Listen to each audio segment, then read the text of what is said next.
आप देख रहे खबर प्लस 100। आज की खास खबर, भिवंडी श्रमजीवी संगठन के हजारों पुरुष व महिलाएं आज विकासगढ़ अधिकारी पंचायत समिति में धरना आंदोलन किया। प्रधानमंत्री आवास योजना के अंतर्गत 4,437 कच्चे घरों को पक्का करने हेतु गवर्नमेंट के ओर से मिलने वाली निधि को समय पर नहीं दिया जा रहा है। घर को हकदार को जल्द से जल्द घर देने सप्ताह सूत्री अमल बजौनी जल्द करने वन विभाग जगह गौतम से जल्द दिया जाए, ऐसी मांगने को लेकर आज धरना आंदोलन किया गया। उक्त अवसर पर श्रमजीवी संगठन के संस्थापक विवेक भाव, पंडित विट्ठल ताई, पंडित अध्यक्ष रामबाबू वर्मा और बड़ी संख्या में कार्यकर्ता व पदाधिकारी उपस्थित रहे। आइए देखते हैं हमारे चैनल से बातचीत करते हुए क्या कहा। ब्यूरो रिपोर्ट शाबान शेख।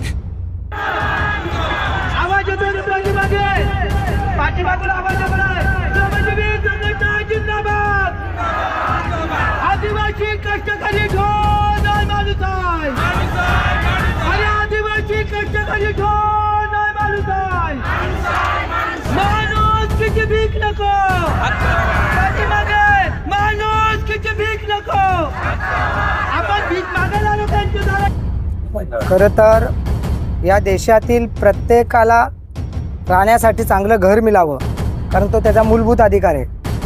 आणि त्यासाठी या देशाचे पंतप्रधान माननीय नरेंद्रजी मोदी यांनी चांगल्या योजना आणल्या। त्यामध्ये जनमन आवास योजना असेल, प्रधानमंत्री आवास योजना असेल, त्याचबरोबर मोदी आवास योजना, शबरी असे अनेक घरकुलाच्या योजना आल्या। परंतु या योजनांची अंमलबजावणी ज्या प्रकारे चांगल्या प्रकारे व्हायला पाहिजे ती प्रशासनाकडून होताना दिसत नाहीत। त्याचं उत्तम उदाहरण सांगता येईल की भिवंडी पंचायत समिती कार्यालयाअंतर्गत भिवंडी तालुक्यामध्ये 7,245 लोकांना घरकुलं मंजूर झाले 2024-25 या वर्षामध्ये।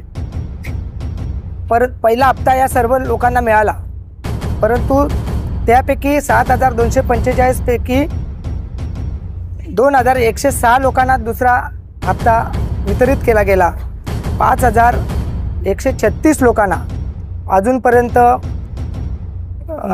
दुसरा हप्ता वितरित केला नाही। त्यामुळे अनेक लोकांची घरं अर्धवट राहिली। आपल्याला कल्पना की 2 महिन्यानंतर पावसाळा सुरू होईल। जर हे वेळेत त्यांना हप्ते मिळाले नाहीत, निधीचे हप्ते, तर लोकांना भर पावसात राहावं लागेल। आज लोक उघड्यावर राहत आहेत। श्रमजीवी संघटनेने अनेक वेळा किंवा हे जे हक्कदार आहेत त्यांनी घरकुल हक्कदार यांनी अनेक वेळा प्रशासनाकडे मागणी केली, परंतु इथलं प्रशासन काही लक्ष देत नाही। आतापर्यंत फक्त जे सांगितलं तुम्हाला की जवळपास 5,136 लोक अजून बाकी आहेत आणि यांचे रोज हप्ते टाकले जातात फक्त 200-300 लोकांना। तर कधी पूर्ण होणार? दुसरं एक महत्त्वाचं कारण सांगेल की भिवंडी तालुक्यामध्ये 1,833 जनमन योजनेमधून घरकुलं मंजूर झाली। सुरुवातीला शासनाने सर्वे केला, त्याच्यामध्ये 1,133 घरकुलं मंजूर झाली। परंतु आमच्या श्रमजीवी संघटनेच्या असं लक्षात आलं गावपाड्यात काम करत असताना की अनेक कातकरी लोक या योजनेपासून वंचित आहेत।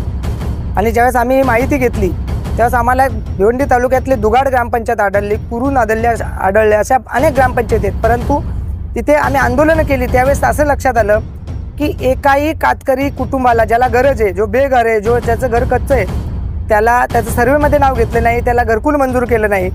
शेवटी त्या कुरून ग्रामपंचायतीमध्ये, त्या दुगाड ग्रामपंचायतीमध्ये आम्ही आंदोलन केलं आणि या कातकरी लोकांना तात्काळ घरकुलं द्या अशी मागणी केली आणि प्रशासन खडखडून जागे झालं।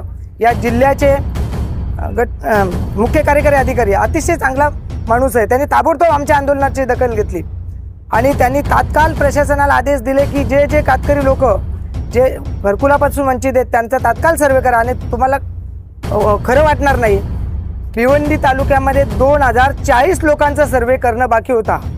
2,040 लोकांचा सर्वे झाला, ती घरकुल आता मंजूर झाली, परंतु अजून त्यांनाही हप्ते मिळालेले नाहीत। अजूनही लोक घरकुलांपासून वंचित आहेत, अजूनही त्यांनी पूर्णपणे सर्वे केलेला नाही। ते ग्रामपंचायत अधिकारी असतील त्यांनी पूर्ण सर्वे केलेला नाही। कारण असे सांगितले जात आहे की त्यांच्याकडे आधार कार्ड नाही। खरं तर महाराष्ट्र शासनाने पूर्वी जे जातीचा दाखला असेल, रेशन कार्ड असेल, विविध ज्या योजना असतील, विविध दाखले असतील, ते काढून देण्याची जबाबदारी महसूल विभागाकडे होती। परंतु ते आता ग्रामपंचायत ग्रामविकास विभागाकडे दिलेली आहे.